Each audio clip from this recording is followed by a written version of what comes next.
ஐயனார் துணை சிறையில் அடுத்த வர எபிசோடில் நம்ம நிலா இருந்துட்டு சோழன் கிட்ட போயிட்டு நீங்கள் எந்த தைரியத்தில் நம்ம சந்தாவோட அப்பா கிட்ட அவ்வளோ நகை போகிறதும் அவ்வளோ பணத்தையும் கொடுக்குறதும் எப்படி சொன்னீங்க? 6 மாதம் டைம் இருக்குங்கல்லங்க, அப்போ பார்த்துக்கலாம். இப்போயே எதுக்காக அதை பற்றி நம்ம நினச்சிக்கிட்டு இருக்கணும்? அதுக்காகலாம் நான் ஒரு நல்ல பிளானை போட்டு வச்சுருக்கேன் அப்படின்ற மாதிரி சொல்லிக்கிட்டு இருக்காங்க. நீங்கள் தானே எப்போவுமே சொல்லுவீங்க இதே லெவலில் நம்ம இருக்கக்கூடாது, நமக்கானது நம்ம தான் தேடி போகணும் அப்படின்னு சொல்லியிருக்கீங்கல்ல. அதனால தாங்க நானும் சொல்லிக்கிட்டு இருக்கேன்.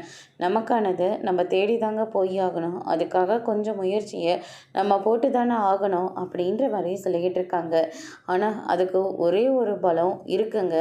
நான் அங்கே சொன்ன மாதிரி செய்யணும்னா ஒரு பலம் மட்டும் எனக்கு தேவைப்படுது. என்ன பலம் தேவைப்படுது அப்படின்னு சொல்லிட்டு நம்ம நிலா கேட்ட உடனே சோழன் இருந்துட்டு நம்ம டிவோர்ஸ் கேஸ் கோர்ட்டுக்கு வரப்போதில்லை, அந்த டிவோர்ஸ் கேஸ் வேண்டாங்க, நீங்கள் எனக்காகவும் நம்ம வீட்டுக்காகவும் நீங்கள் என் கூட இருக்கணுங்க, உங்களை கெஞ்சி கேட்டுக்கிறேன் அப்படின்னு சொல்லிட்டு நம்ம சோழன் சொல்லிக்கிட்டு இருக்காங்க. இதை கேட்ட உடனே என்ன பேசுகிறதுனே அவங்களுக்கு தெரியவே இல்லை. அதுக்கடுத்ததாக பார்த்திங்கன்னா நம்ம நிலா இருந்துட்டு நீங்கள் தானே அன்றைக்கி கோர்ட்டில் டிவோர்ஸ்க்கு சரின்னு சொன்னீங்க, அன்றைக்கி ஏதோ ஒரு கோவத்தில் அப்படி சொல்லிட்டுங்க, உங்களுக்கு என்ன விருப்பமோ அதைப்படி நம்ம செஞ்சு கொடுத்துடலாமேன்னு எனக்கு தோணுச்சு, அதனால தாங்க நான் அப்படி சொல்லிட்டேன். ஆனால் மனசார அந்த வார்த்தையை நான் சொல்லவே இல்லைங்க அப்படின்னு சொல்லிட்டு சோழன் நிலா கிட்ட சொல்லிக்கிட்டு இருக்காங்க. அதோட இன்னைக்கான பிரமோ முடிச்சிருக்காங்க.